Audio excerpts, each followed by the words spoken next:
ശബരിമലയിലെ സ്വർണം കടത്തിയതിൽ ഹൈക്കോടതിയുടെ മേൽനോട്ടത്തിലുള്ള CBI അന്വേഷണമാണ് വേണ്ടതെന്ന് കോൺഗ്രസ് രാഷ്ട്രീയകാര്യ സമിതി അംഗവും വിശ്വാസ സംരക്ഷണ ജാഥയുടെ ലീഡറുമായ കെ മുരളീധരൻ. വിശ്വാസ സംരക്ഷണ ജാഥയ്ക്ക് കണ്ണൂർ ടൗൺ സ്ക്വയറിൽ നൽകിയ സ്വീകരണ യോഗത്തിൽ സംസാരിക്കുകയായിരുന്നു അദ്ദേഹം. ഇപ്പോഴത്തെ അന്വേഷണ കമ്മീഷൻ കോടതി പറയുന്നത് പോലെ ചെയ്യുമോ എന്ന് സംശയമാണ്.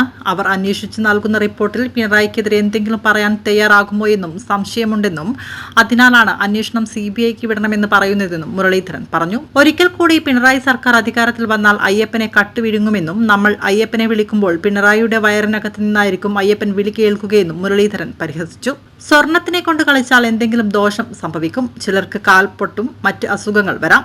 ചിലർക്ക് ചിത്തഭ്രമം സംഭവിക്കാം. പിണറായിക്ക് സംഭവിച്ചത് ചിത്തഭ്രമമാണെന്ന് അദ്ദേഹത്തിന്റെ കഴിഞ്ഞ ദിവസത്തെ വാർത്താ സമ്മേളനത്തിലൂടെ വ്യക്തമായെന്നും മുരളീധരൻ പറഞ്ഞു.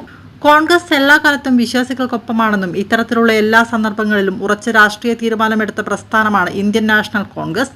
ജനത്തിന്റെ വിശ്വാസത്തിന് മുറിവേൽക്കുമ്പോൾ ഒരു കാഴ്ചക്കാരനെ പോലെ നോക്കി നിൽക്കാൻ കോൺഗ്രസിനാകില്ല.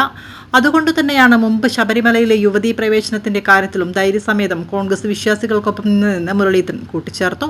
ഇന്ന് ശബരിമല ധർമ്മശാസ്താവിന്റെ ആഭരണങ്ങൾ കൊള്ള ചെയ്ത് കൊണ്ടുപോയിരിക്കുന്നു. അതിനെതിരായ വിശ്വാസികളുടെ വികാരം അതാണ് ശബരിമല വിശ്വാസ സംരക്ഷണ യാത്രയെന്നും മുരളീധരൻ പറഞ്ഞു. 4000 പേരെ ക്ഷണിച്ച ആ സംഗമത്തിൽ പങ്കെടുത്തത് 638 പേർ. 8 നിലയ്ക്ക് കൂട്ടി നാടൻ ഭാഷയിൽ പറഞ്ഞു. 2017 മുതൽ അധികാരത്തിൽ വന്ന സർവ്വ ഭരണസമിതിക്കാരും കട്ടു. അതിന് മന്ത്രിമാർ കൂട്ടുനിന്നു. ചുരുക്കി പറഞ്ഞ ഇനി അയ്യപ്പ മാത്രമേ ബാക്കിയുള്ളൂ.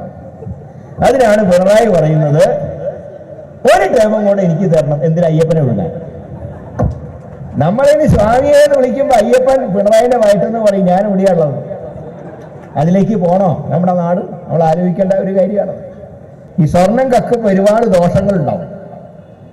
ചിലർക്ക് അംഗവൈകല്യം സംഭവിക്കും, ചിലർക്ക് കാഴ്ച പോവും, ചിലർക്ക് ചിത്തഭ്രമം ഉണ്ടാവും. ഇപ്പൊ മുഖ്യമന്ത്രിക്ക് കുറേശ്ശെ തുടങ്ങിയ സംശയം.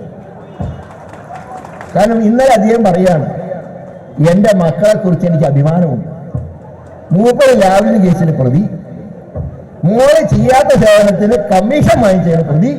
ഇപ്പോൾ ആ മോന് ED നോട്ടീസ് കൂടി ആയപ്പോ അദ്ദേഹം പറയാ, എൻ്റെ മക്കളെ കുറിച്ച് എനിക്ക് അഭിമാനമുണ്ട്. എന്തൊരു സംതൃപ്ത കുടുംബം. അങ്ങനെ CBIയും EDയും എല്ലാം കയറി നിരങ്ങുക.